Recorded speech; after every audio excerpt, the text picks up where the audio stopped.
Bakunzi b'urubuga rwa Bwayesu TV, turaramukije amahoro ya Kristo Yesu.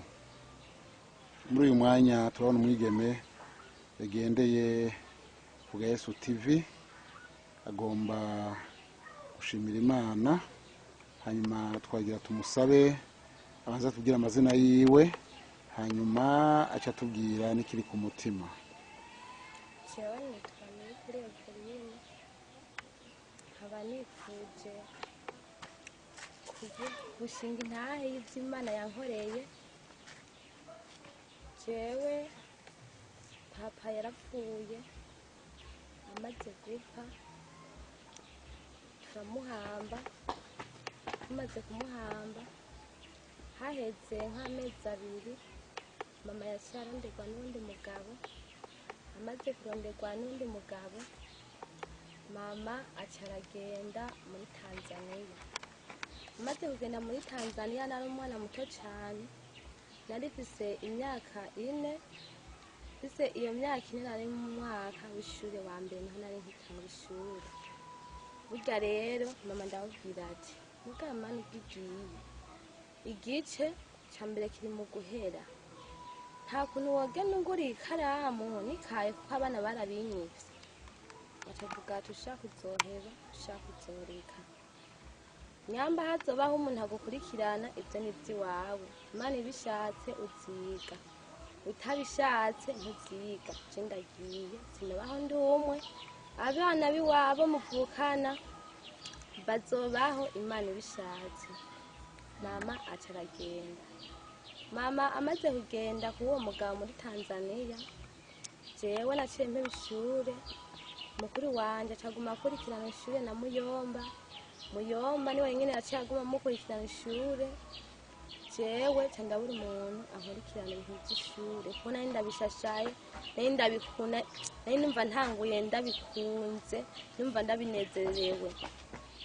Jewe maze guheba ishure candaza, haca haba umumama yaraba hariya mu Cankuzo, aca avuga hariho umwana wanje, umukobwa wanje, shaka yuko yogenda mukibanira, kandi azokurera neza nk'umwana wiwe. Nanje kubera nari umwana muto, iyo washira ariyo naja ca ndemera. Maze kwemera rero, maze kwemera ndaza ino muri Bubanza. Injine muri Bubanza maze kwashika, ndahamaze ikingo c'ukwezi, ndababwira ati jewe naho naniga, nta kuntu mwosubiza kw'ishure nkasubira kwiga, kuko nari numva menga no kwiga nanje nkazoyamara nk'abandi. Burya rero bacavuga ati kukwigisha ntikirimwo, ahubwo manza wicare uzarera abandi bana. Ndavuga ati muga jewe nubwo munyankiye kwiga, hariho icifuzo cyane muri jewe. Ninasezerana Imana ndi umwana muto, ndabibwira ati Imana nanje uzumpaye kumara amashure nk'abandi bana. Muga ko bitagenze uko, reka ndindire kugira ngo muzonyigisha uwundi mwaka. Ndarindira, umwaka urahera. Hageze mu kw'icenda ndababwira ati shaka musubire munyandikishe, kandi nanje menye nk'abandi bana. Bacavuga ati vyo kukwandikisha twabonye umenga ntabwo twobibamwo, ahubwo ja ngaho utekane, ureke kwirusha mu mutwe ngo ushaka kwiga, amashure we ntayo woshobora.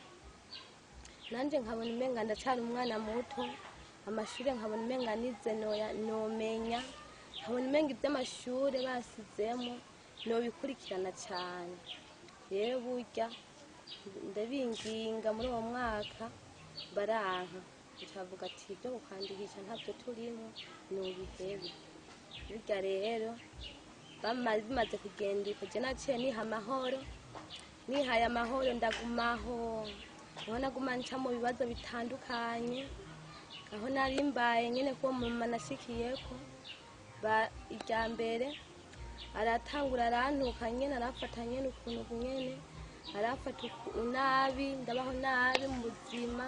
Camvuga ati jewe hano hantu mbaye nk'ubu sinohaguma candahava canja mu Rubirizi, maze kuja mu Rubirizi candagira ahantu cambona naho nyene bafashe nabi candavayo casubira hahandi, maze gusubira hahandi numva umenga ndakumbuye mama, maze gukumbura mama ndagira ahantu je ndaja ngaho ndatekana, kuko sinari kubabwira ati nimunjane kwa mama, atabwo mama jewe ubu mama ntiyo bakinyibuka kuko najewe ndi umwana muto cane,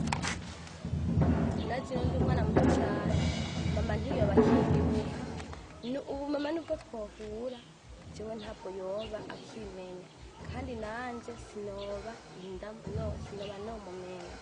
Rero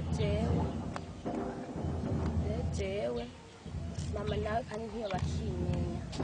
Rero muyomba niho yaca telefona haheze iminsi ngo mukuru wawe ngo ni mu gutora diplome uraza, kandi ngo yasabye yuko utabayeho ngo vyomubabaza ngo kumva arashaka no kukubona. None ndavuga ati jewe uramubwira ati ntako vyokunda, tuzobonana Imana ibishatse, niyo itabishaka ntituzobonana, muga niyo Imana yabishaka tuzobonana.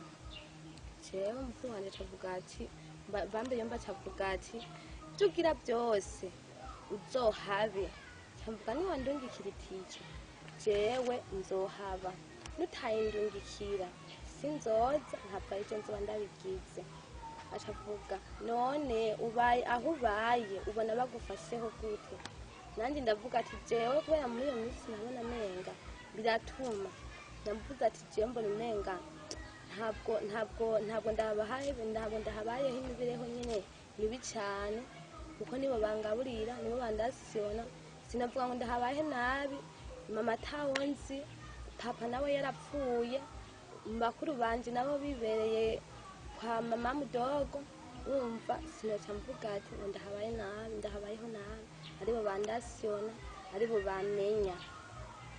Rero jewe ndabibamwo mw'ivyo bihe, ndabibamwo.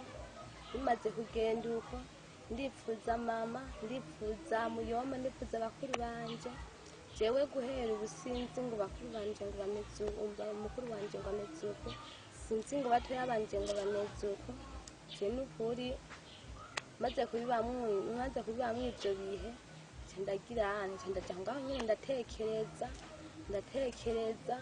Ubu rero niho nabonye gutekereza, nubwo nabonye umenga nubwo nogira ngo nshaka gutaha, mama ntanzi, mama nanje sinta nubwo ndahazi haba, kuko iyaba ndahazi hoho nanje novuye ko mama mbako, nanje nkaja kubana n'umuvyeyi, kuko umwana abaho ata muvyeyi bari kumwe usanga ari ibintu bitoroshe, usanga ari ibintu bigoye mu buzima. Hariho ivyo ugenda urahura navyo uca usanga bitakoroheye.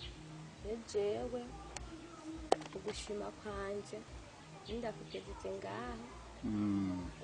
Hanyuma uvuze ko mama wawe utazi iyari, yaragiye kubaka ahandi muri Tanzania. Urumva naho ugomba kuja kumurahe naho tumutora yatumbere uhabuzimira, uraguma ngaho wari usanzwe uri, hanyuma Imana izokuzigamiraho. Ariko ico no guhanura ni iki, ukomeze kwegera Imana mu gusenga no mu kuyikorera, Imana izokugirira neza. Hanyuma Yesu aguhezagire, ukomeze kugirira neza, aguha umugisha, azoguhezagire muri byose. Bakoze kumpa intahe, kandi n'abazoyumva Imana izibahezagire. Yesu aguhezagire. Sawa.